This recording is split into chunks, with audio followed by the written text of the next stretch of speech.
Olá, hoje é quinta-feira e já peço licença para entrar na sua casa, no seu trabalho e contar, é claro, com a sua preciosa companhia. Seja aqui pela televisão ou através do nosso canal no YouTube. Você pode acessar e acompanhar a nossa programação pelo Rede Brasil Oficial ou também pelo aplicativo ou site da Rede Brasil, pelo endereço tv.redebrasiloficial.com.br. Te desejo um excelente dia. Gente, você sabia que a construção civil é o setor industrial que mais gera resíduos sólidos no mundo todo? Isso representando cerca de 50% de toda a produção mundial. É sim, isso mesmo, um padrão de consumo que resulta em grandes prejuízos ao meio socioambiental, bem como em gastos de tempo e capital que poderiam ser melhor aproveitados. Nesse cenário, surge a ideia de construção sustentável, um caminho para repensar e otimizar, é claro, o aproveitamento de recursos naturais em obras modernas. O conceito representa uma mudança necessária para a inovação, a qualidade de vida também e o bem-estar das pessoas, bem como o cuidado com o meio ambiente. Construções sustentáveis, esse é o nosso tema de hoje e quem vai participar do nosso bate-papo é a Cecília Costa, ela que é bióloga, doutora em ecologia, professora de gestão ambiental pela UFPE, do Centro de Biociências, e cofundadora da Ecovila Aldeia. Também contamos com a presença da Zenaide Nunes, ela que é arquiteta e paisagista, já estão aqui presentes conosco para esse bate-papo especial. Participe com a gente enviando a sua mensagem ou pergunta para o nosso WhatsApp, já está disponível aí para você mandar aquela mensagem especial e vamos ter o maior prazer de mencionar a sua participação pelo 0 Operadora 81 99209 4819. Eu disse 99209 4819. Agora vamos conferir uma matéria sobre essa temática. Acompanhe juntamente conosco.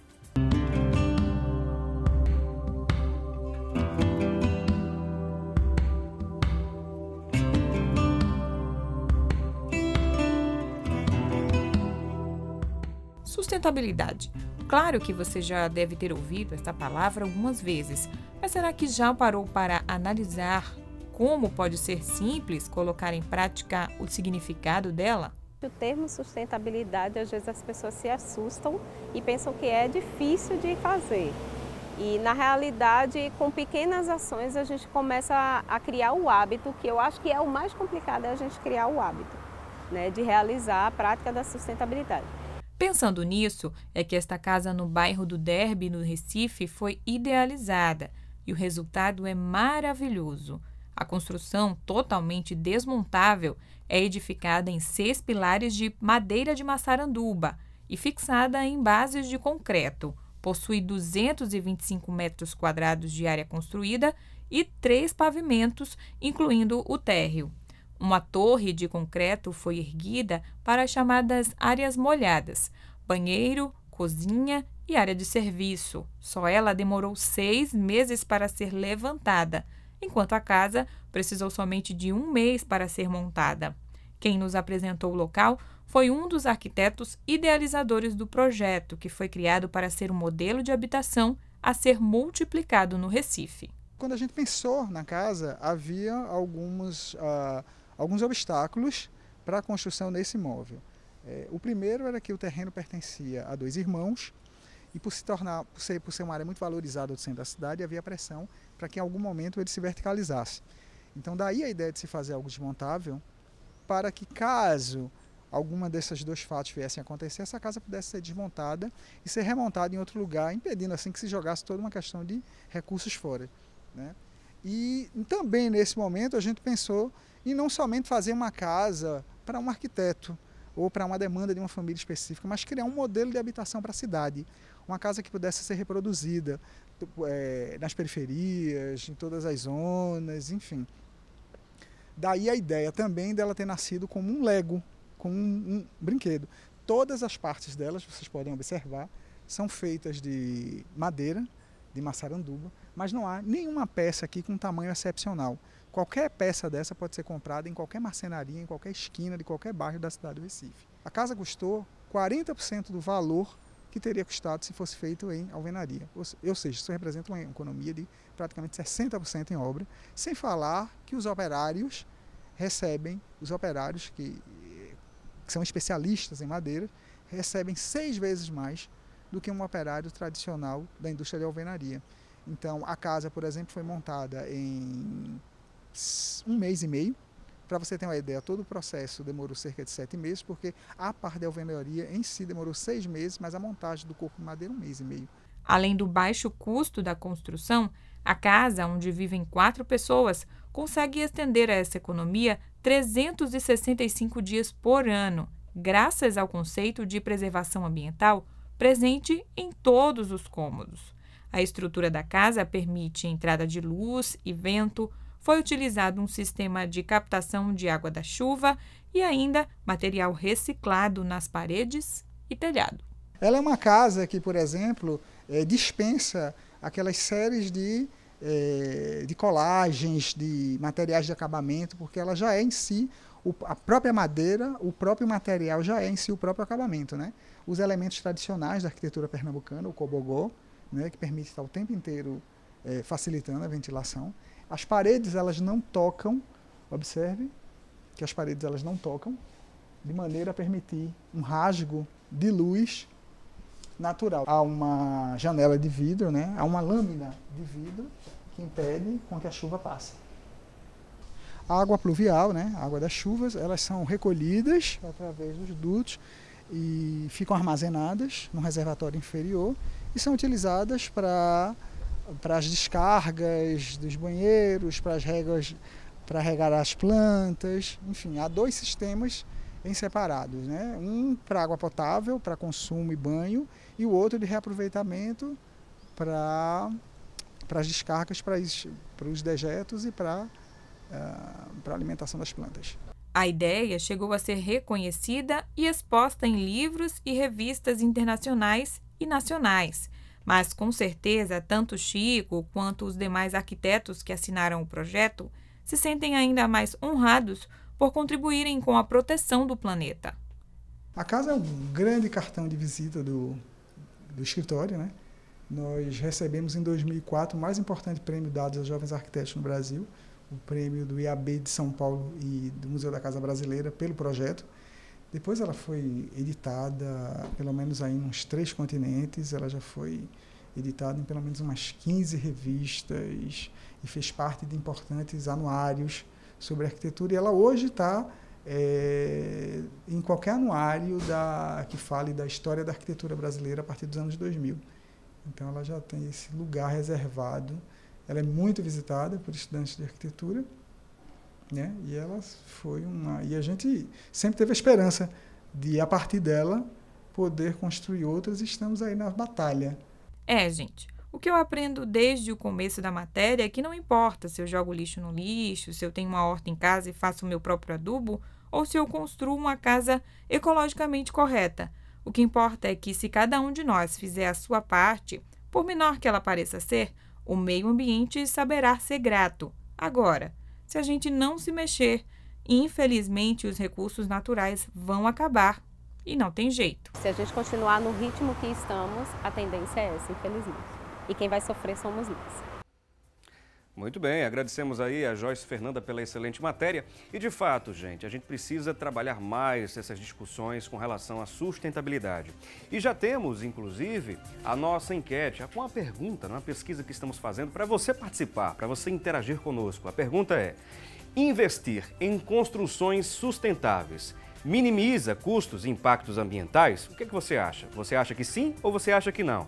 Investir em construções sustentáveis minimiza custos e impactos ambientais? Você liga para a gente e participa através das nossas linhas interativas que já estão disponíveis para você opinar, não é? Pelo 3424-1547, 3424-1547 ou 3424-1977. Além, é claro, de você poder interagir conosco pela nossa fanpage lá no Facebook, facebook.com/assunto do dia, ou pelo nosso WhatsApp, 0 operadora 81 99209 4819. E vamos buscar aqui algumas outras explicações acerca desse assunto tão importante, tão atual, né, e pertinente para o tempo moderno, né? E em busca de estilos de vida cada vez mais sustentáveis, tem aumentado inclusive o debate acerca de melhores práticas nesse sentido em construções e edificações. O tema sustentabilidade na construção civil permeia todas as etapas, né, do processo, ou seja, desde o projeto até o ciclo de vida do empreendimento. Para isso, é importante considerar aspectos como os recursos naturais que serão empregados, a melhoria na qualidade de vida dos ocupantes, os resíduos que serão gerados e o formato de manutenção. Eu quero saudar aqui as nossas convidadas com um bom dia, né? Agradecê-las pela presença, começando aqui pela Zenaide Nunes, que é arquiteta, que é paisagista. Seja muito bem-vinda. Bom dia. Bom dia. É um prazer estar aqui, discutir esse tema tão atual e tão necessário para nós termos uma qualidade de vida melhor, né? Tem que pensar no futuro. Não é isso, Cecília? Seja bem-vinda aqui ao programa. Bem, muito grata, Felipe, eu agradeço e acho que nós podemos juntos estar construindo algo concreto, né, no nosso cotidiano para poder contribuir com esse tema. Você falou e disse, algo concreto, algo pragmático, algo que dê realmente resultado, não é? É o que as pessoas esperam e que o planeta também espera, né? De nós que somos mordomos desse planeta, não é? Mas começando aqui essa conversa com a Zenaide, será que o Brasil está se preparando bem para essa nova tendência no mercado da construção civil, Zenaide? Sim. A matéria que foi exibida, ela mostra que os profissionais, eles têm se atualizado, eles têm procurado na área da arquitetura, da construção civil e de outras áreas, né, o paisagismo, a botânica, eles têm atualizado, né, os conceitos e constantemente pesquisado formas de se encontrar melhores soluções para o nosso dia a dia. As grandes cidades estão aí sofrendo com calor. Esse ano a gente teve recentemente uma onda de calor aqui em Recife que ninguém esperava. Verdade. E todo mundo achou fora do normal, né? Era um calor fora do normal. E isso é fruto de um conceito de cidade que a gente tinha praticado e que hoje é necessário começar a mudar. Então a gente tem aí as mudanças climáticas. Recife é uma cidade que está sob essa ótica e a gente tem tentado mudar essa lógica. Então, tanto os profissionais e eu acho que a sociedade precisa começar a acordar para se atualizar nesses novos conceitos, essas novas formas de construir, essas novas formas de se ter e habitar. Agora, é claro que com essa tendência do mercado, indústrias, né, têm investido em pesquisas, né, para tentar utilizar através de resíduos, por exemplo, né, através dos resíduos e outras matérias-primas também, os seus produtos para venda, não é? Eu não sei se a Cecília poderia construir um raciocínio nesse sentido de analisar, de avaliar se nós estamos no caminho certo nesse sentido de oferecer, né, a quem deseja, por exemplo, fazer uma construção sustentável, ter ali para vender, está disponível algo que seja realmente padronizado, né, respeitado e que seja, digamos, de integridade para o meio ambiente. Então, Felipe, antes de entrar nesse assunto, eu queria trazer um pouco o contexto de como surgiu esse tema da sustentabilidade. Porque se o telespectador compreender bem isso, ele consegue aplicar isso, seja lá onde for. Então, o tema desenvolvimento sustentável, ele surgiu em 82 para uma questão que foi mundial, não foi num país ou no outro. Foi mundialmente, as pessoas começaram a perceber que até as atividades econômicas estariam comprometidas se algo não fosse feito. Então, esse desenvolvimento sustentável, ele pensa que ele precisa ser ambientalmente correto, ele precisa ser socialmente justo e ele precisa ser economicamente viável. Um tripé. Então, é esse tripé que a gente tem que pensar. E para a gente saber se algo é sustentável, é uma coisa bem possível. Algo é sustentável se o recurso está sendo utilizado com a mesma capacidade que a natureza tem de repô-lo. Então, por exemplo, será que o consumo de água mineral que está sendo feito, ele está sendo sustentável? Basta a gente saber se a profundidade com que eu coleto a água e a vazão da água, ela está se mantendo ao longo do tempo. Se está se mantendo, é sustentável. Se não está, se eu estou tendo que aprofundar mais no lençol freático para buscar essa água, então o uso não está sendo sustentável. Ou seja, a questão da degradação mesmo do meio ambiente. Exatamente. Né? E aí, o dado alarmante que a gente tem é que desde 2009 o planeta Terra passou a ser usado, nós seres humanos usamos mais recursos naturais do que o planeta é capaz de repor. Nossa. Então, desde 2009 que nós já estamos usando o capital, nós não mais usamos os juros, mas a gente está usando o capital. Um dado alarmante. É um dado alarmante. Então, isso significa que cada um de nós precisa fazer alguma coisa, porque o que acontece muito é que a gente tem informações, a gente tem especialistas no assunto, mas na prática, o que cada um faz no seu cotidiano, isso ainda é muito incipiente, né? E a gente precisa começar a fazer a nossa parte. Com relação à sua pergunta sobre se já está no mercado produtos disponíveis, está, mas poderia estar bem melhor. Por quê? Porque isso depende da busca do consumidor. Se o consumidor, e até por questões econômicas, ele fica muito voltado só para a questão de quanto custa, ele não vai ter, por exemplo, condição de pagar por uma madeira certificada, que é uma madeira que foi retirada de uma forma sustentável, garantindo que ela vai ser replantada, né? Então, ele não tem condição de pagar por uma madeira de lei com selo. Aí, o que ele faz? Ele compra uma madeira de lei sem selo, que ele não sabe nem de onde vem. Por ser mais barata, não é? Por ser mais barata. Então, isso é uma realidade. Por outro lado, a gente já tem, por exemplo, você chega em qualquer casa, hoje você encontra um verniz à base de água, uma tinta à base de água, que ela vai agredir muito menos, né, o meio ambiente. Mas a gente ainda tem, assim, está muito no começo. E a gente precisa, com essa questão de desde 2009 estar consumindo mais do que repõe, a gente precisa fazer isso para ontem, né? A gente não tem muito tempo. Então, assim, cada um na sua casa, se você já tem uma casa construída, há o que fazer. Se você ainda vai construir, melhor ainda, você pode planejar, mas cada um precisa estar fazendo a sua parte. Muito bem, Cecília. E, Zenaide, com relação ainda a essa questão da própria construção sustentável, né? Será que as práticas utilizadas hoje nas construções civis são as mais adequadas possíveis? Isso tem diferenças, né? Então, os grandes empreendimentos, eles têm começado a tentar mudar, e hoje começa a surgir alguns condomínios com selo de sustentabilidade, de implantar. Muita coisa é forçada pela legislação, que tem se atualizado, então a gestão pública tem começado a inserir dentro das exigências para o imóvel poder ser construído algumas coisas, como, por exemplo, em Recife a gente teve a lei do teto verde, teve uma lei também que foi muito questionada, que é a do reuso da água, de fazer um reservatório que vai captar água de chuva, que é um problema sério em Recife por conta da nossa cota.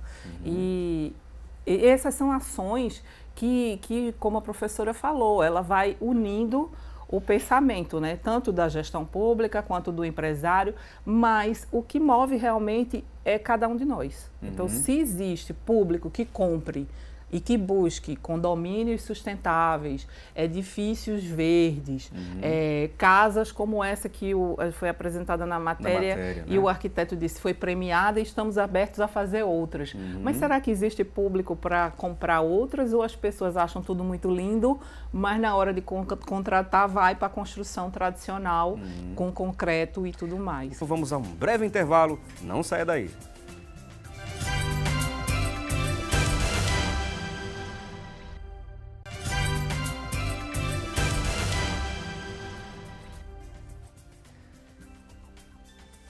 Bom, já voltamos e no programa de hoje estamos falando sobre construções sustentáveis. E vou aproveitar para chamar a Tânia Silva com mais informações, né, sobre o tema de hoje. Tânia Silva, é com você.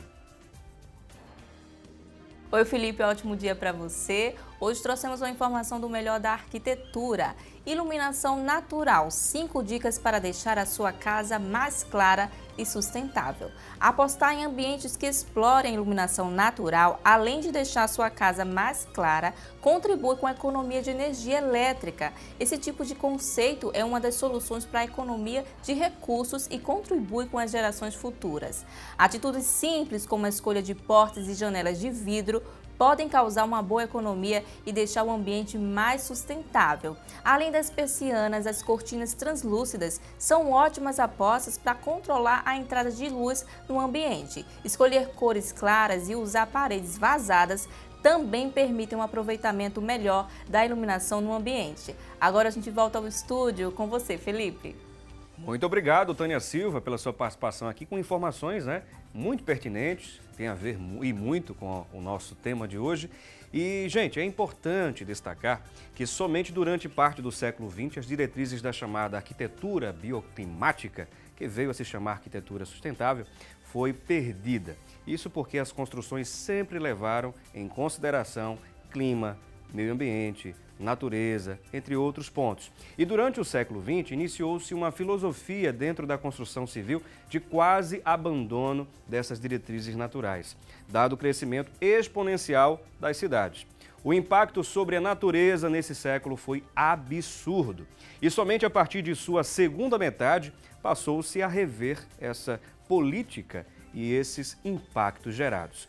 Bom, e vamos continuar aqui a nossa conversa com as nossas convidadas. Só lembrando, para você que está acompanhando a programação ou ligando o seu televisor agora, estamos falando sobre construções sustentáveis. Estamos contando com a presença da Cecília Costa, ela que é bióloga, doutora em ecologia, professora de gestão ambiental pela Universidade Federal de Pernambuco, do Centro de Biociências e cofundadora da Ecovila Aldeia. Também contamos com a presença da Zenaide Nunes, ela que é arquiteta e paisagista, estão aqui presentes conosco para cooperar nesse bate-papo importante.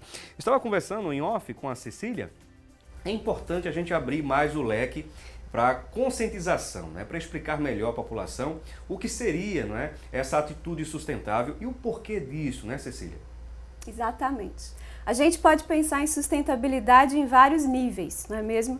A pessoa pode estar realmente interessada em ter uma vida mais sustentável e aí ela vai precisar encontrar uma logística para isso, porque as cidades grandes não contribuem, O fato, por exemplo, de você morar em um lugar e trabalhar num outro lugar muito longe, significa que todo dia você gasta tempo com deslocamento, isso significa gás carbônico na atmosfera, que significa aquecimento global. Então, é uma cadeia, você depois para pensar, uma cadeia, é uma cadeia de coisas. E as cidades, politicamente falando, elas não estão lidando muito bem com isso, Não estão preparadas. Não estão preparadas. Então, assim, o que a gente pode pensar? Vamos supor que a pessoa queira realmente um estilo de vida mais sustentável. Então, a ONU, ela diz que uma das iniciativas mais importantes que surgiram foi a iniciativa das ecovilas, que são assentamentos humanos sustentáveis. E aí, o que seria isso? Pessoas que têm esse propósito se reúnem, compram uma terra junto e começam do zero a fazer isso acontecer. A vantagem disso é que você pode planejar, E você pensa essa sustentabilidade nos 3 níveis, econômicos, ambientais e sociais. É o tripé. Exatamente. Então, geralmente as pessoas se associam para oferecer, inclusive, serviços para a comunidade, Serviços que têm a ver com esse propósito. Agregar a comunidade, ou seja, não adianta a gente fazer um muro e ficar vivendo numa boa lá, cercado por um cinturão de pobreza. A gente precisa dialogar com esse entorno, então dar cursos para esse entorno. Isso são todas questões sociais que as ecovilas pensam, As ecovilas geralmente dão cursos, as pessoas vêm de fora para fazer. A outra questão é realmente as construções. Então, pensar essa construção, desde que material eu vou usar. Eu vou fazer uma construção do tipo bioconstrução, que usa, por exemplo, tem várias técnicas, Tem a taipa de mão, que é essas casinhas que a gente até, de certa forma, foi condenado, Taipa nunca mais, foi um projeto do governo, por causa da questão do barbeiro, da doença de Chagas.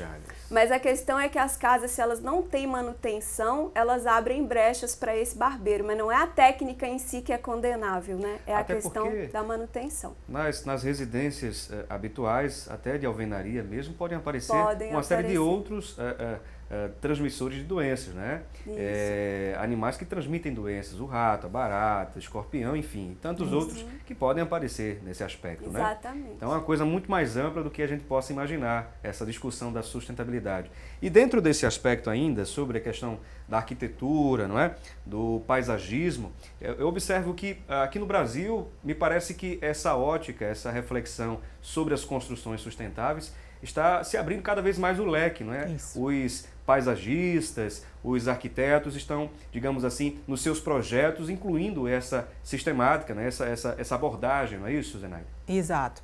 O paisagismo como foco, né, nessa área da sustentabilidade, a gente tem um grande problema que é a questão da irrigação. Então, não existe planta sem água, né? Exato. Então, como que você... vivo. É um ser vivo. Então, a manutenção de um bom jardim envolve, né, essa questão da água, principalmente, né? Então, hoje os paisagistas começam a pensar, primeiro, utilizar plantas nativas. Por quê? Porque as plantas nativas, elas estão adaptadas ao ambiente. Então, quem melhor vai sobreviver no seu jardim do que as plantas que estão acostumadas tanto com o sol, como o vento, como a relação hídrica, né, daquela região. Então, não adianta você estar sonhando com o paisagismo, trazer os pinheiros lá do sul para colocar aqui no Nordeste, que a planta nunca vai ficar tão linda como quanto ela é na natureza, no seu ambiente ideal. Natural, né? Exato. Então, isso é uma falta até de respeito com a plantinha, né? Então, a gente tem que observar o jardim e isso tem sido uma tendência dos novos paisagistas. Hoje também a gente tem uma gama das pessoas quererem incluir o paisagismo dentro dos seus projetos, não como antigamente era assim, o que sobrava virava jardim. Hoje as pessoas começam a pensar o jardim do ponto de vista do benefício que um jardim traz. Então a relação do homem com a natureza, pela falta, pela própria cidade que a gente vive tão áspera, a gente começa a ter necessidade de verde.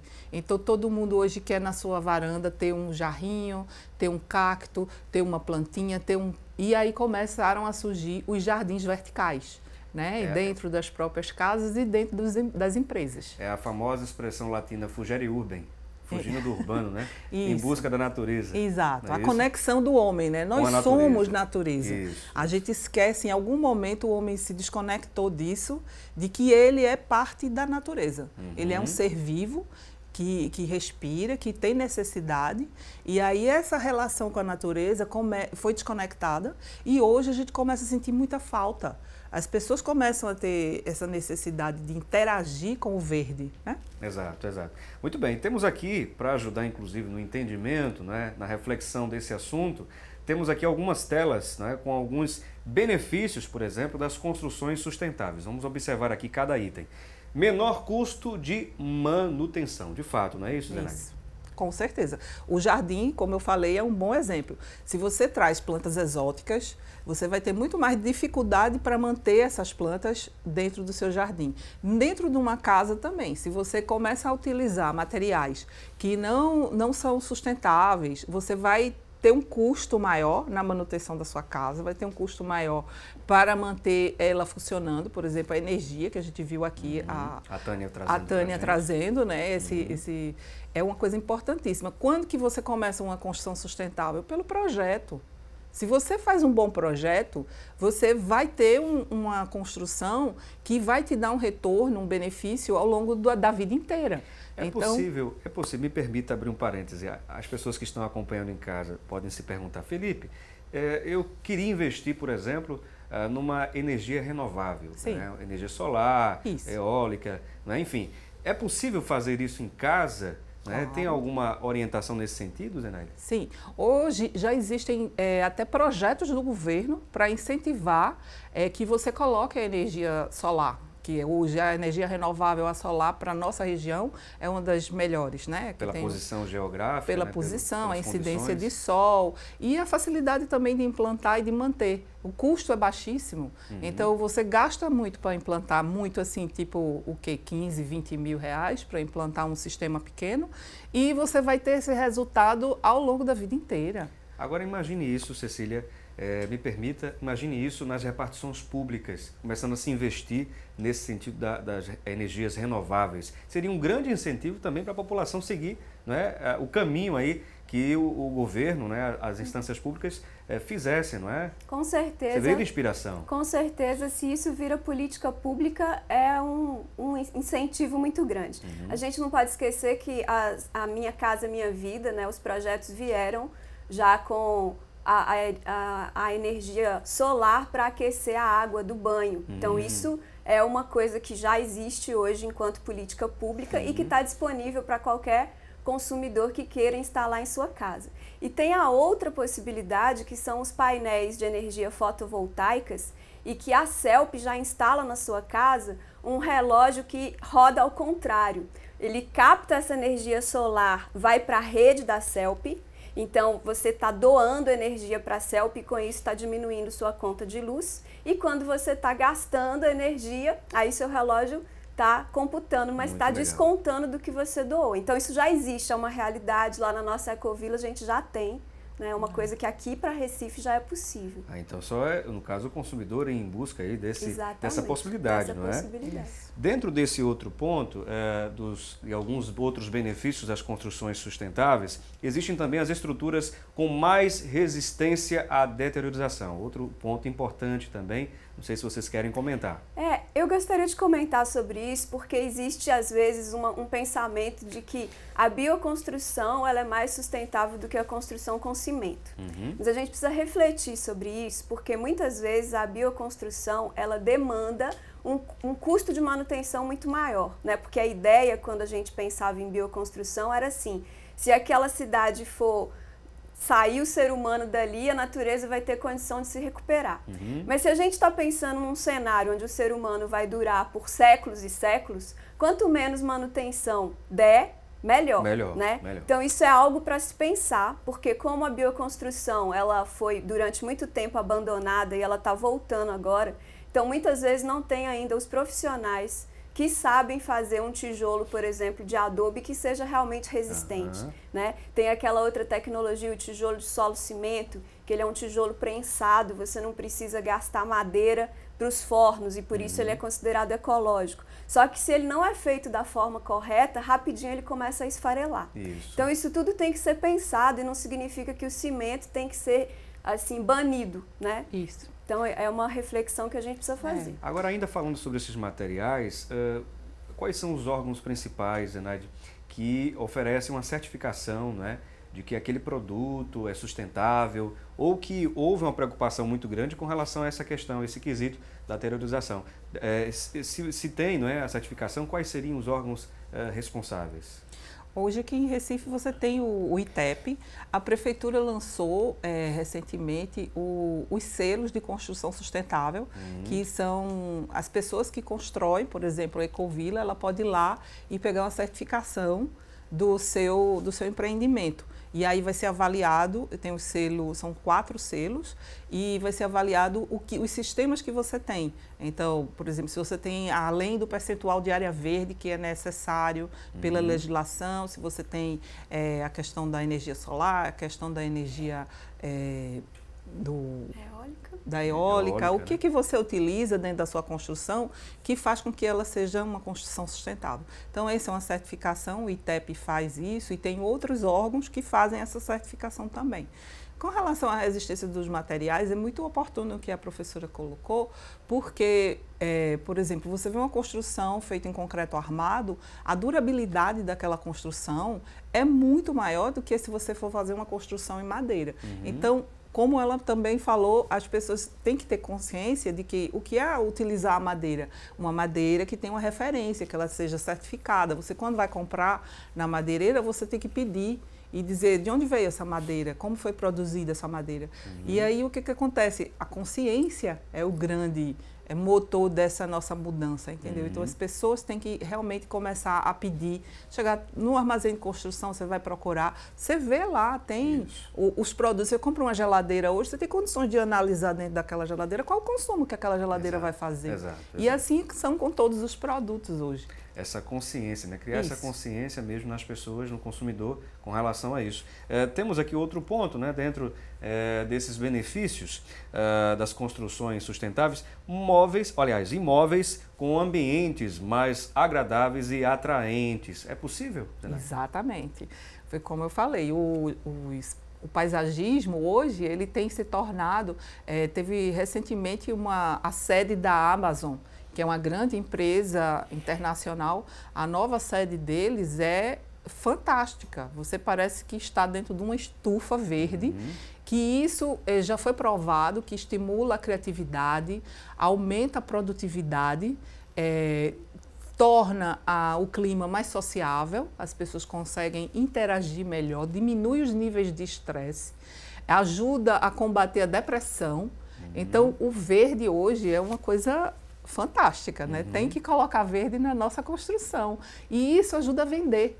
Então, hoje também você vê os grandes empreendimentos, eles apostam, né, nas maquetes virtuais mostrando o conteúdo verde, as praças, né, os condomínios mesmo hoje têm toda uma área de lazer. Ninguém quer comprar mais um prédio que não tem uma área de lazer. Exatamente, exatamente. Agora, custa muito caro? É mais caro incluir nesses projetos o verde ou não? Não, eu não acredito. Eu acho que a relação custo-benefício é muito boa, porque você tem o percentual que é obrigado por lei de você fazer, 25% em média nos terrenos, isso muda um pouco se você estiver perto de um parque, tem toda uma análise da legislação, mas em geral 25% do seu lote tem que ser área verde. O que acontece? Antigamente as pessoas, as construtoras, colocavam só uma grama, depois que tirava o habite, ia lá, retirava a grama e construía e utilizava aquilo de uma outra forma. Hoje eles têm investido em transformar esses 25% em realmente área que a população venha usar. Porque os prédios hoje têm o quê? Às vezes tem prédio com 100 e tantas famílias. Então, essas 100 e tantas famílias, elas têm necessidade das suas crianças descerem, de brincarem, de ter um espaço social, de convívio. Chão, exato.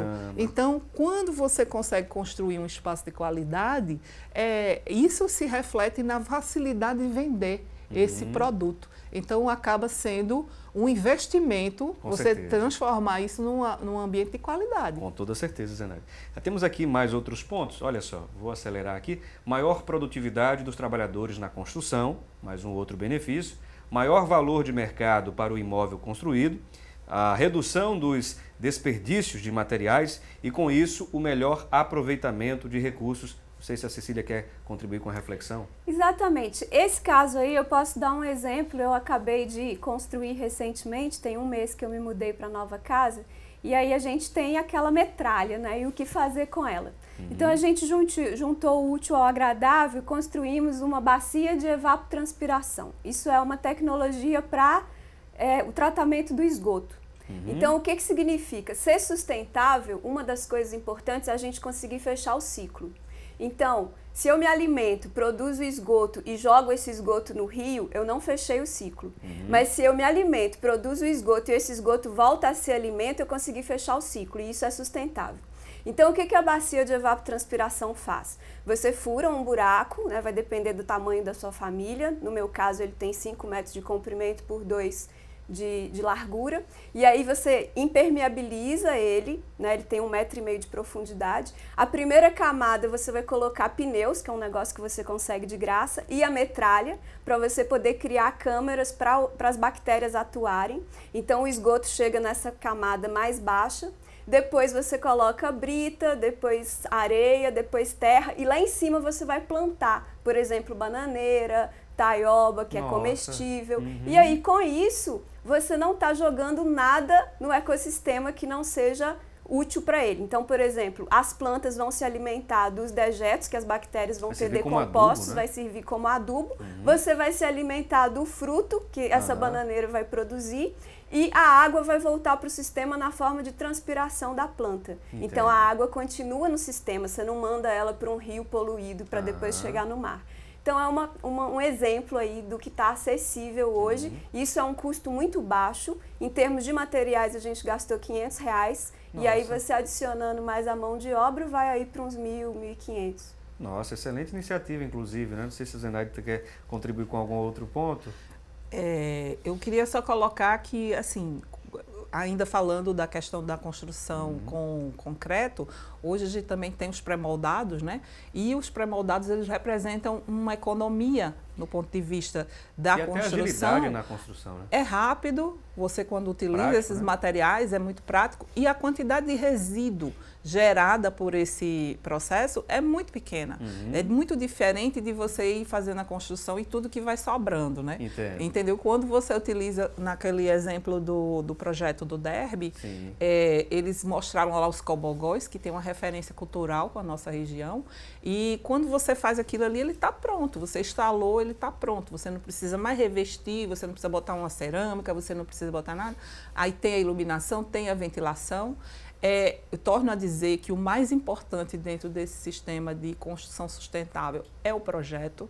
Quando você inicia um projeto bom, você pensa na ventilação, você vai localizar suas janelas de forma que você não precise usar o ar-condicionado o dia inteiro, você vai colocar janelas com aberturas que vai te proporcionar uma boa iluminação, que você não vai precisar estar com a luz acesa o dia inteiro.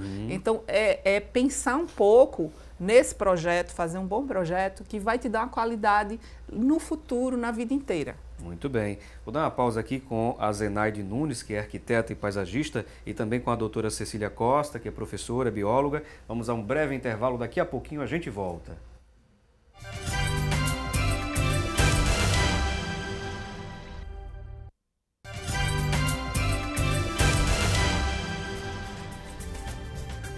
Vamos continuar aqui conversando com as nossas convidadas. Só relembrando a vocês, estamos falando sobre construções sustentáveis.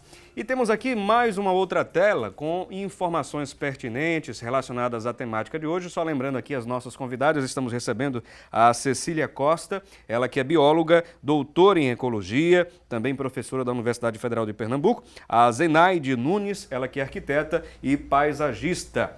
E aqui nessa outra tela tem algumas informações aqui, são ações simples para reciclar materiais na construção. Primeiro ponto aqui apresentado, utilizar materiais de baixo impacto ambiental. É um outro ponto importante esse, né, Zenaide? Sim.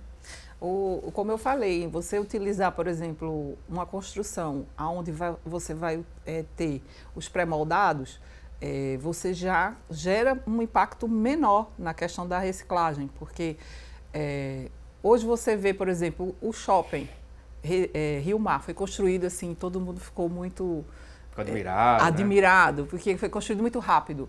Por quê? Porque foi uma construção muito enxuta. Eles planejaram tudo e pediram já à fábrica para trazer os pré-moldados. Então, toda a estrutura já veio sob medida. Então, não existe excesso. Você não está produzindo concreto em excesso, você não está utilizando ferro em excesso, madeira em excesso, nada em excesso. Tudo vai sendo construído, feito um Lego, né? Então, você traz as partes e monta. E a questão do resíduo é muito menor. Então, esse planejamento da obra é bem importante. Eu sempre tive dúvidas com relação à resistência dos pré-moldados. São bem resistentes? Sim, às vezes até melhor do que uma construção convencional, porque eles fazem com concreto usinado, né, preparam aquilo ali e faz tudo sob medida. Então, às vezes, o pré-moldado é muito mais resistente do que um feito dentro do canteiro de obra. Entendo. Também aqui um outro ponto apresentado dentro dessas ações é fazer a gestão de resíduos em seu canteiro de obras. Um outro ponto importante, não sei se a Cecília quer refletir sobre isso. Eu dei aquele exemplo da bacia de evapotranspiração, que pode ser um lugar para ir o resíduo, mas uma outra possibilidade também é você pensar como é que eu faço para esse resíduo não ter que sair daqui e parar num lixão, né? Então, uma possibilidade é você fazer as calçadas em torno da casa usando esse resíduo, né? Que aí ele vai ser coberto. Então, algumas coisas para se pensar. Sobre a questão do material de baixo impacto ambiental, uma reflexão que a gente fez ao construir foi o seguinte: nós vamos fazer um telhado de madeira ou não? Porque telhado de madeira você pensa logo tem que ser maçaranduba, porque aqui tem muito cupim, né?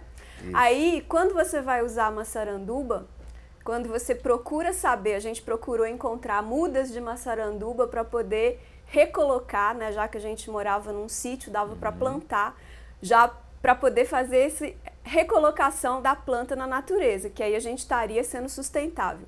Vê se você acha muda de maçaranduba. Não acho. Foi muito difícil encontrar e quando a gente encontrou, a gente descobriu que encontrou a espécie que chama maçaranduba lá do Sudeste, que não é a que a gente usa espécie. aqui. É outra espécie. Então, a que a gente usa aqui é uma espécie que já acabou aqui no Nordeste, já entrou em extinção, e ela vem da Amazônia.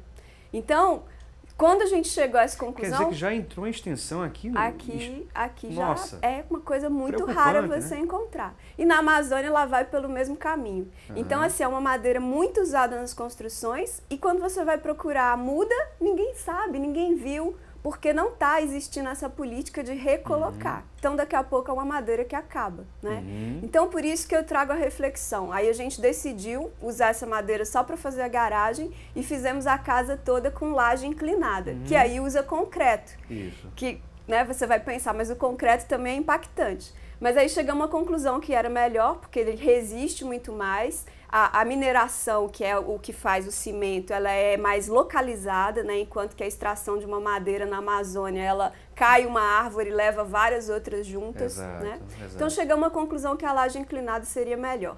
E aí a laje inclinada nos deu a possibilidade de usar os tijolos de vidro, que hoje no mercado você já encontra blocos para colocar em cima da sua laje, e esse bloco encaixa o tijolo de vidro e aí você já tem iluminação direta do sol. Entendo. Então, são coisas que você pode ir planejando para que uma vá agregando a outra e vai sendo vantajoso. Eu não sei a opinião de vocês com relação... existe já no mercado, né, alguns produtos, por exemplo, as telhas que são de PVC. Né? Qual a opinião de vocês com relação a esse tipo de material? Isso a gente tem que analisar a questão da resistência, porque muitas vezes esses materiais reciclados, eles podem ser utilizados para uma construção temporária, uma construção que ao longo do tempo ela não vá, por exemplo, no caso de uma casa que vai permanecer 100 anos, não é ideal você utilizar. Tem que sempre se repor. Isso, porque ela com o tempo ela vai se degradar. Mas é uma opção também, fazer a gestão do resíduo. Eu queria voltar a esse tema do resíduo no canteiro. Além de reaproveitar esses materiais dentro do próprio canteiro, você também fazer a gestão de separar. Né? Muitas vezes as pessoas juntam tudo, né? Tá fazendo a sua obra e mistura concreto, plástico, ferro, madeira, tudo que sobra. Se você consegue separar esse resíduo, hoje a gente tem os próprios catadores, eles já levam esse material e já vão dar um outro destino, já pode utilizar de uma outra forma. Então é procurar você também ter essa lógica, né, de separar os resíduos pelo tipo, fazer o gerenciamento do seu resíduo, entendeu? Não ser irresponsável com ele. E ainda um outro ponto, olha só, dentro dessas ações simples para reciclar materiais de construção, orientar os colaboradores sobre a importância da construção sustentável. Isso aí é imprescindível, né? Quem vai estar trabalhando na obra deve ter essa consciência. Não sei se temos outra tela com mais informações. Temos aí sim. Buscar fornecedores que trabalhem com materiais secundários e também a questão de ter selos de sustentabilidade, que é um outro ponto que a gente já destacou no primeiro e no segundo bloco, né? Essa importância de ter o selo sustentável, né? Pelos órgãos competentes. Ainda falando sobre essa questão da busca de fornecedores que trabalhem com materiais secundários, é ainda muito difícil ou já tem no mercado isso muito bem disponível? Obrigado, Zenaide. Você tem que buscar um pouco, né? Nem toda hora você consegue encontrar o material facilmente. Mas aí você tem que insistir. Tenha consciência, né, de que você vai procurar fazer essa construção sustentável e não ir na alternativa mais fácil. Eu vou aqui no armazém e já compro isso e já encontrei, já resolveu o meu problema. Essa lógica da gente resolver o nosso problema é que tem gerado o mundo que a gente vive. A gente tem que começar a pensar no nosso problema, no nosso mundo, daqui a 100 anos. Daqui a 200 anos. Então, quando eu penso com essa lógica, então eu vou pensar um pouco mais no que eu vou construir, no que eu vou produzir, que mundo que eu estou construindo, que mundo que eu estou produzindo. Então, a construção de uma casa é um sonho, e esse sonho tem que ser sonho para todos e não um pesadelo para o futuro. Vamos, com certeza. Pensar no futuro, né? Exato. Vamos insistir, procurar, ver alternativas. Imaginar, como Cecília mesmo falou, essa alternativa dela do tratamento é incrível. É verdade. Né? Fiquei admirado aqui. E se você vai para a lógica do mundo, a gente faz uma fossa aqui, de qualquer jeito, né? E resolveu o problema. O esgoto não está mais na minha vista, então eu não estou vendo, não é mais problema meu. né? Então não é essa a lógica. A lógica da sustentabilidade, ela vai para além, ela vai pensar alternativas. Então você vai buscar pesquisar, conversar e encontrar soluções. Soluções existem, Muito muitas. bem. E ainda falando sobre essa questão do selo, não é? Eu queria saber aqui da Cecília, professora Cecília, justamente sobre essa certificação Green Building. O que seria isso? Talvez a Zenaide A Zenaide saiba acho melhor. que poderia esclarecer melhor, não é? Isso, é uma tendência mundial. Quando teve a Eco 92 e começou todo esse questionamento sobre o mundo de desenvolvimento sustentável que a gente queria, então começou a surgir empresas que se propuseram a criar avaliações dos empreendimentos desses edifícios que tinham essa qualidade. Como que um edifício é sustentável, quais são os itens, quais são os parâmetros, para poder dar esse retorno justamente para a população. Aí a população começava a cobrar que queria morar num edifício verde. Mas como que sabe se é um edifício verde mesmo ou não, se a construtora não está fazendo isso somente para fazer o marketing, mas na verdade não é real. Então surgiram as certificadoras, que são empresas que vão avaliar a eficiência daqueles sistemas. Então existe o sistema de energia solar, ou energia solar, ela está funcionando realmente? Quanto que é a economia? Eles vão lá e medem. Tem o reuso da água, então esse sistema de reuso da água, ele foi construído corretamente, ele está sendo feito corretamente, quanto que é esse percentual? Então é uma ciência. É medir realmente a eficiência daqueles itens que estão lá naquela tabela e ali vai se criar aquele selo. E aí, de acordo com aquilo ali, se dá a certificação. Nesse selo que foi criado aqui no Recife, que está na página da Secretaria de Meio Ambiente, ele tem duração de 3 anos. Dentro desses 3 anos, a pessoa pode renovar ou pode perder o selo, se não cumprir ou se modificar essa forma de utilização desses recursos. Bom, temos aqui algumas pessoas participando pelo nosso WhatsApp, né? A Eli Claudino, né, telespectadora assídua do assunto do dia, diz aqui: por favor, fale mais sobre o uso da energia comum. As lâmpadas LED são realmente econômicas? É a pergunta dela aqui. Vou pedir para a Cecília tentar responder. Isso é uma opção que hoje a gente já tem facilmente acessível, né? A lâmpada LED ela é um pouco mais cara, mas de fato é uma economia muito maior, uma durabilidade muito maior e o investimento realmente vale a pena. Agora, quando você vai no mercado também, você observa que você consegue comprar o conjunto todo LED. Então, por exemplo, uma lâmpada comprida, ela já vem toda que quando acontecer daquilo queimar, você vai ter que jogar aquilo tudo fora. Então é mais interessante você comprar de fato a lâmpada que você destarraxa quando ela queimar e substitui, do que comprar esse aparato todo que vai virar lixo. Temos aqui uma outra pessoa participando. Bom dia a todos. Essa matéria me chamou a atenção porque tenho vontade de fazer uma casa hiperadobe, e que é sustentável e ecologicamente correta. E toda vez que comento com as pessoas, elas dão risadas e dizem que sou louco. E então eu gostaria de saber das convidadas aí presentes se esse tipo de casa realmente é segura.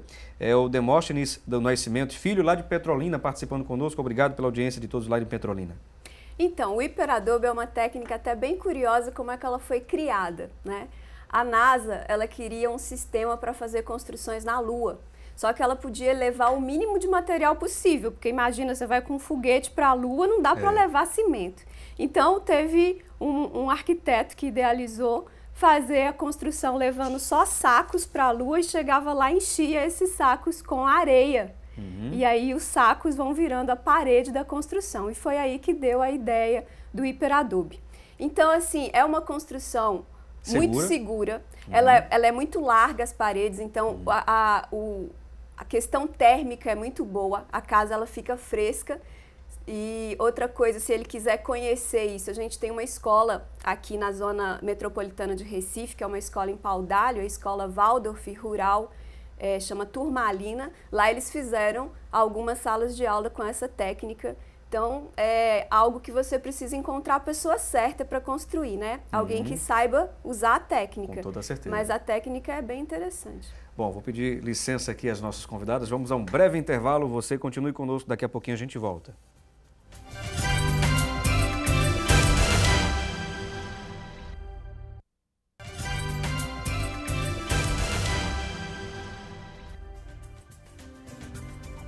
Bem, já voltamos, né? Aqui vamos aprender um pouco mais, né, sobre a temática de hoje, mas antes vamos aprender uma receita especial com a gastrônoma Luciana Luna.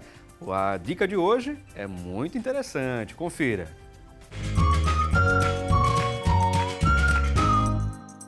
Oi gente, tudo bem com vocês? Hoje eu vou mostrar como fazer uma torta salgada que vai ganhar um sabor todo especial com os ingredientes que vamos utilizar. A dica para você é uma torta de queijo ricota com presunto, uma ótima pedida para qualquer hora do dia.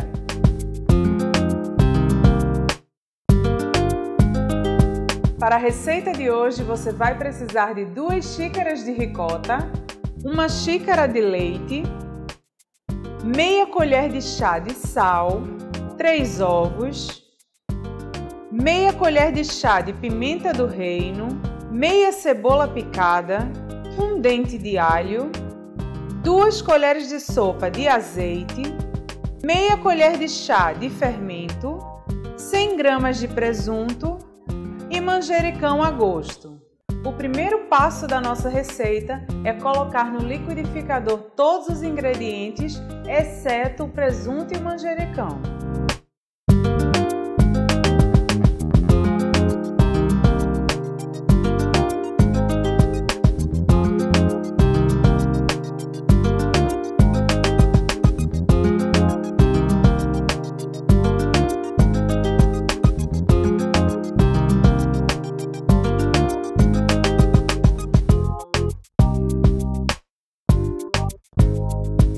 Feito isso, nós vamos colocar essa massa numa forma de 20 centímetros de diâmetro, untada e enfarinhada.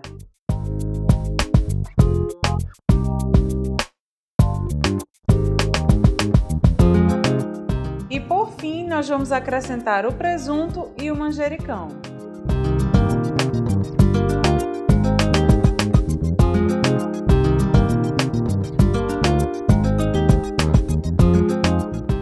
Agora é só levar ao forno pré-aquecido a 200 graus por aproximadamente 30 minutos.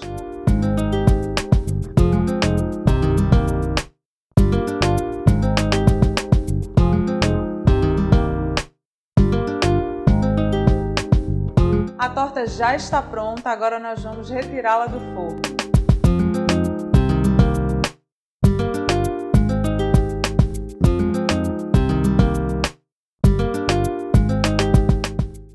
Esta foi a nossa dica de hoje. Espero que vocês tenham gostado e nos vemos no próximo Receita do Dia.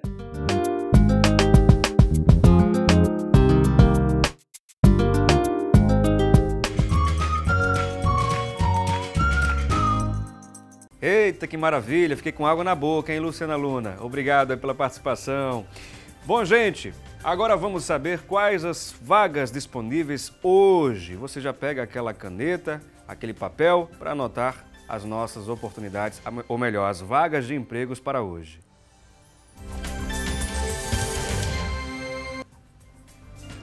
Bom, vamos conferir aqui a primeira tela com as informações de hoje. São 14 vagas para atendente balconista. E os principais requisitos: ensino médio completo, experiência de 6 meses, o salário é de R$ 998. Na próxima tela também com informações aqui, 10 vagas para vendedor pracista, ensino médio completo, experiência de 6 meses e o salário é de R$ 1.162. Também há 2 vagas para promotor de vendas, ensino médio completo, experiência de 6 meses e o salário é de R$ 1.097. Bom, e se você ficou interessado em uma dessas vagas, entre em contato com o Sistema Público de Emprego, Trabalho e Renda pelo número 3355-2900, 3355-2900. O Sistema Público de Emprego fica localizado na Avenida Rio Branco, no número 155. Então, portanto, uma boa sorte para você. Hoje estamos falando sobre construções sustentáveis e, segundo o Instituto Brasileiro de Desenvolvimento da Arquitetura, a construção sustentável ou a bioconstrução deve contemplar o aproveitamento do meio ambiente sem causar prejuízo algum, né, sobre a sustentabilidade, devendo aplicar o desenvolvimento tecnológico para a realização de uma maior poupança energética e a diminuição dos resíduos, sem esquecer, é claro, a estética, um dos vários fatores que determinam a habitação. Vamos continuar conversando aqui com a Zenaide Nunes, que é arquiteta e paisagista, e também com a doutora em Ecologia, professora da Universidade Federal de Pernambuco, a doutora Cecília Costa.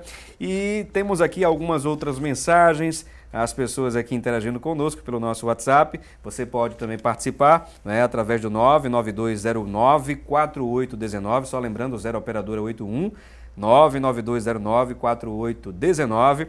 E também temos aqui essas mensagens, né? Deixa-me ver aqui, uma pessoa não disse o nome, mas o final de número 2008 disse aqui: o meio ambiente agradece muito esse debate. Um dia ainda vou ter uma casa assim como na matéria. Hoje busco reciclar tudo o que posso e tenho um cuidado muito grande com o lixo e também com a alimentação, dentre outras coisas. Faz bem aí, né, essa preocupação, não é isso, doutora Cecília? Essa questão da preocupação com o meio ambiente e também com a alimentação, é claro, né? É importante se diga isso.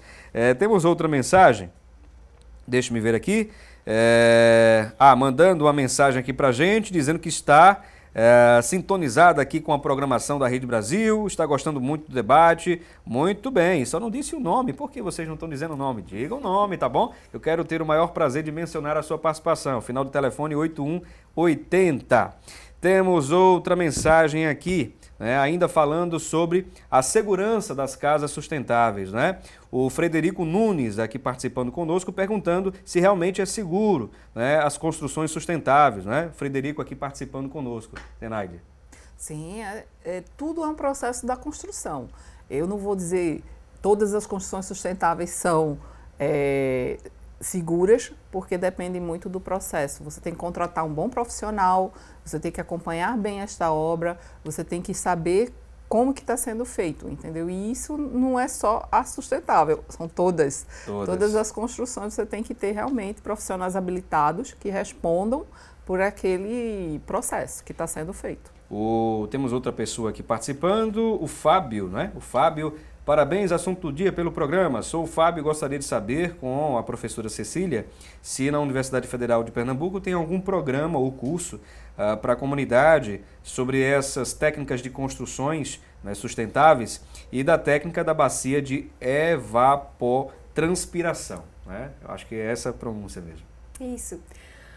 Olha, na UFPE eu não tenho conhecimento desse tipo de curso para a comunidade, né? Seria um curso de extensão, é algo até para a gente pensar. Agora, quando eu estava construindo a minha, eu fiquei pensando de improvisar um curso para as pessoas terem oportunidade de ver. Mas a gente tem, por outro lado, muito material disponível na internet.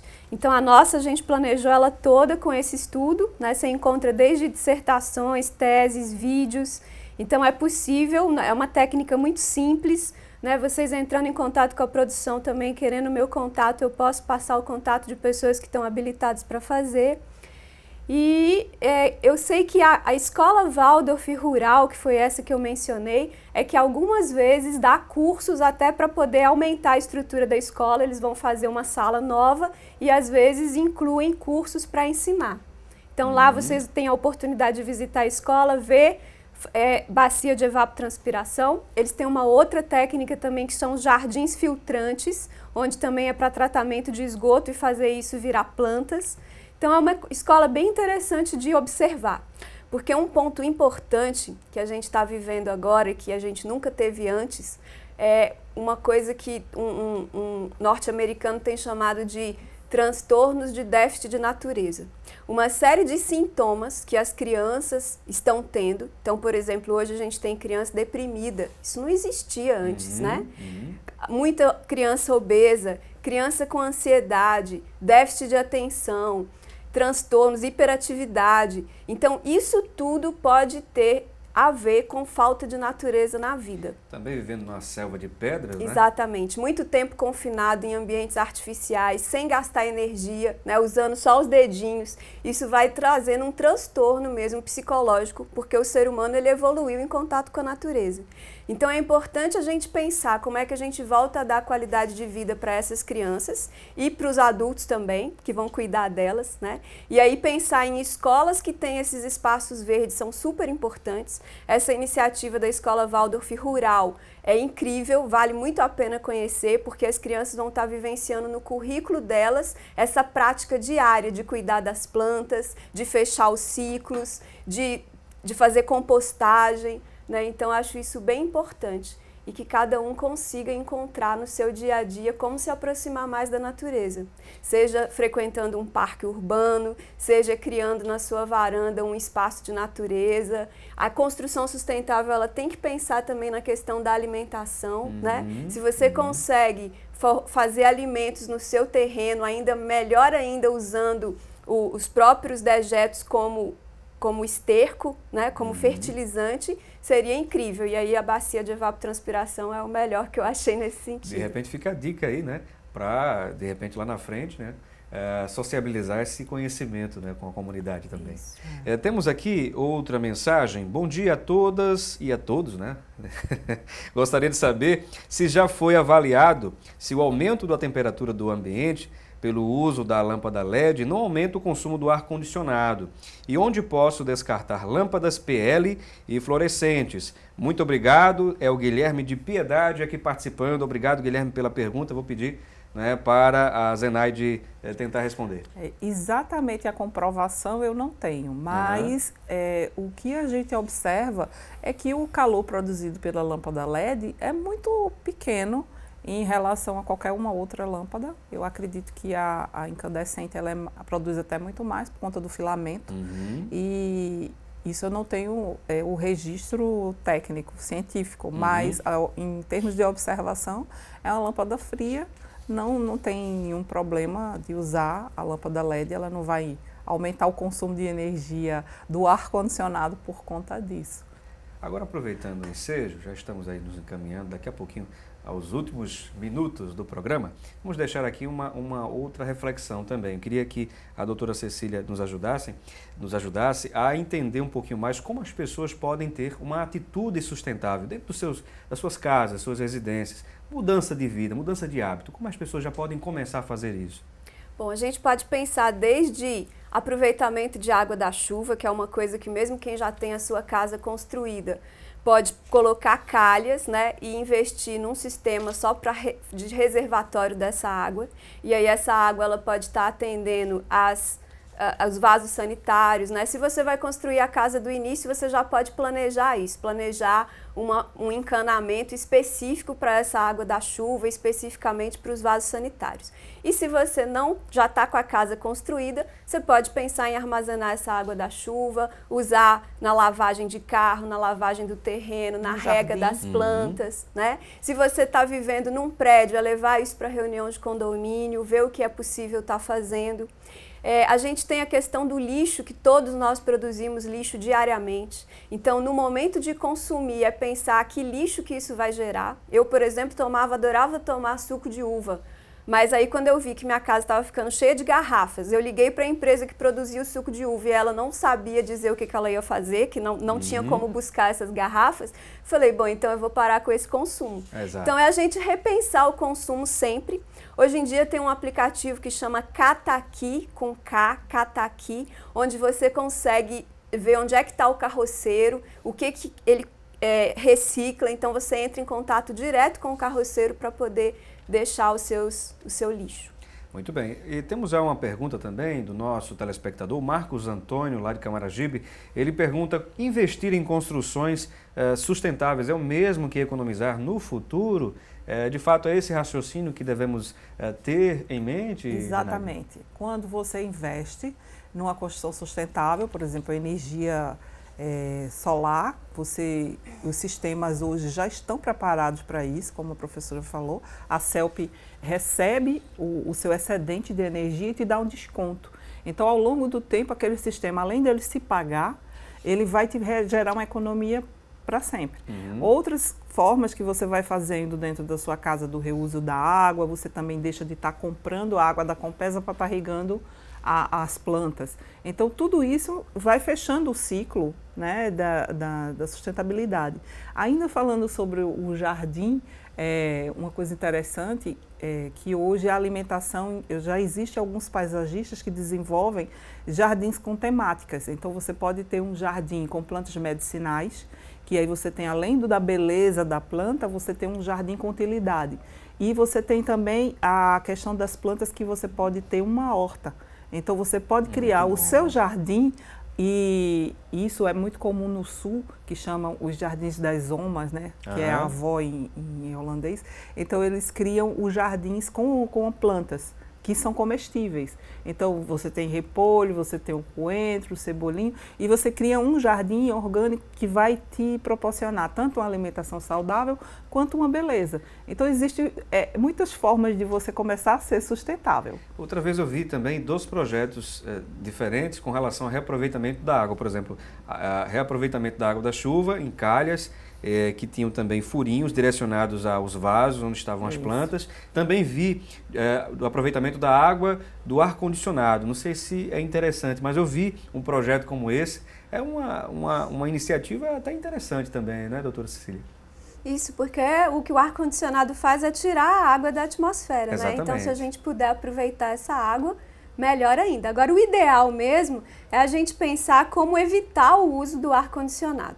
Então, uma possibilidade é você criar áreas de ventilação em cima, porque o ar quente ele sempre sobe. Então, com isso, você já cria uma movimentação do ar saindo e o ar mais frio vai entrar. E é uma coisa que você pode fazer com um cobogó, né?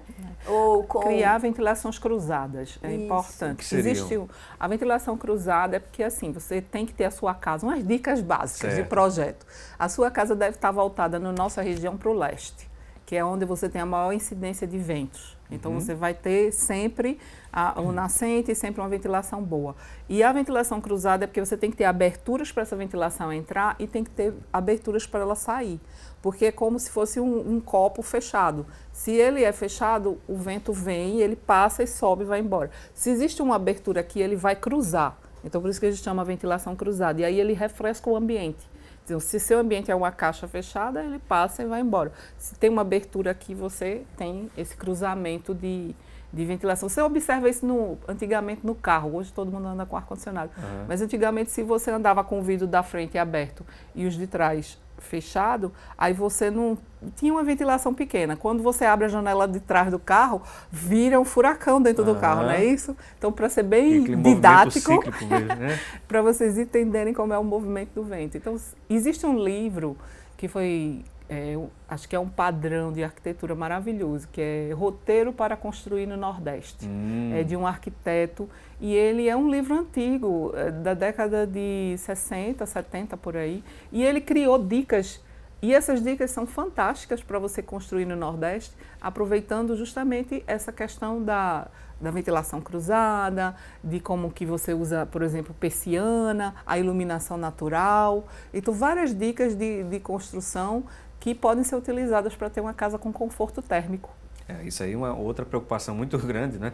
De quem mora, de quem reside no Nordeste, na região Nordeste, que sente esse calor, não é? Muito grande, isso dentro de casa. Agora, isso também, além desse exemplo muito bem lembrado, né, pela Zenaide, existe algum outro, por exemplo, que pode facilitar essa sensação térmica em casa com relação à utilização, por exemplo, das telhas, da cobertura da casa? Existe alguma dica interessante aí que pode passar? Sim. Uma coisa interessante é, por exemplo, o pé direito, que é a distância do piso ao teto. Quanto ela é mais alta, maior fica, o ambiente fica mais ventilado e mais agradável. Quanto mais alto, melhor? Se ele é mais baixinho, tem menos espaço entre o sol e o chão, então esquenta mais. Então, quanto mais alto, mais você tem um padrão que você cria ali um fluxo de ar mais agradável, a temperatura fica mais amena. O tipo de cobertura que você utiliza, por exemplo, a telha cerâmica, ela é bem mais fresca, ela não armazena, né, o calor.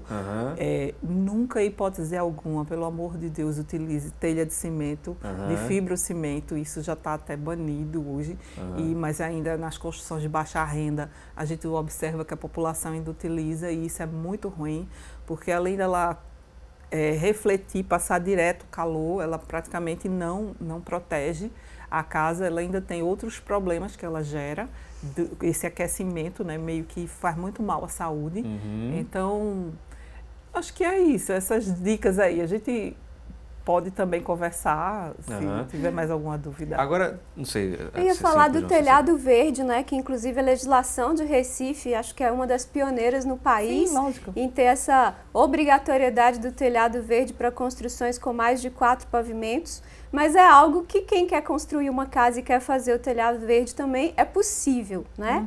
Eu vou dizer que não fiz isso, porque a gente avaliando a questão da infiltração, o fato de Recife ser muito úmido, a gente achou que ia investir muito dinheiro depois na manutenção, para não infiltrar água.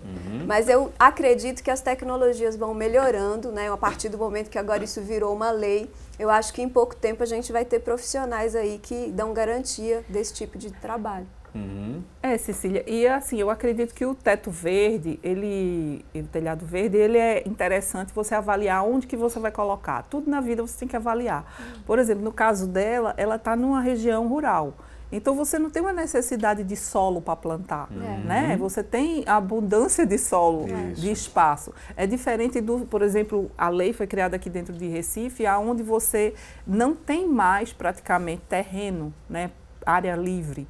Então, o que é que a lógica do teto é transformar o telhado, quando você olha o Google Earth, né, você só vê aqueles telhados horríveis. Então, se pensou em criar aqueles telhados áreas verdes. Vamos devolver o verde à cidade. Já que a gente não pode botar no chão, porque está tudo pavimentado, cimentado, concretado, vamos transformar o concreto em verde. Ideia. Então, é uma forma de trazer o verde para a cidade dentro dos prédios, as pessoas conseguirem ter um ambiente de convívio, de horta e várias opções. Agora, assim. Digamos que a pessoa esteja assistindo agora e diga, eu quero implementar isso no meu prédio, na minha construção, na minha casa, o que eu devo fazer? Preciso de alguma autorização da prefeitura ou de algum órgão competente ou não? Autorização para fazer o teto verde, Sim? não. Não precisa, né? Não. Você precisa de orientação técnica para fazer bem feito, porque senão vai incorrer nos prejuízos que ela falou. Porque você vai mexer com a água e você tem que ter uma boa proteção para não ter infiltração na sua laje. Então você tem que ter só cuidado técnico. Muito bem. Bom, queridas, o tempo realmente foi embora, né? Que pena que o assunto estava aqui muito bom, a gente discutindo essa temática tão boa. E já temos o resultado da nossa enquete, né? A pergunta que nós fizemos foi: investir em construções sustentáveis minimiza custos e impactos ambientais? Sim ou não? O que vocês acham? Foi mais sim do que não?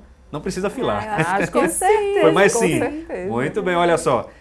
22% disseram que não e 78% disseram que sim, então vocês venceram, né? A população aí opinando acerca dessa temática, desse questionamento da nossa enquete de hoje, e queremos agradecer imensamente aqui a doutora Cecília, né? Cecília Costa, que é bióloga, doutora em ecologia, professora de gestão ambiental da Universidade Federal de Pernambuco e cofundadora da Ecovila Aldeia. Muito obrigado, Cecília. Obrigada também, então todos convidados a conhecer um pouco mais desse projeto, entrando em contato com a gente pode continuar essa conversa. Muito bem, agradecemos também a Zenaide Nunes, ela que é arquiteta, paisagista, foi um prazer recebê-la. Muito obrigado, foi ótimo discutir esse tema, trazer esse conhecimento para a população, também coloco à disposição aí para tirar dúvidas de quem estiver interessado em uma construção sustentável ou um jardim sustentável. Muito bem. E agradecemos a você pela sua audiência. Lembrando que amanhã teremos um novo encontro marcado, se Deus assim nos permitir, no mesmo horário, no mesmo canal. Tem reprise, às 3 da tarde, hein? E lembre-se, debater o conhecimento é de suma importância. Um abração para você e um excelente dia.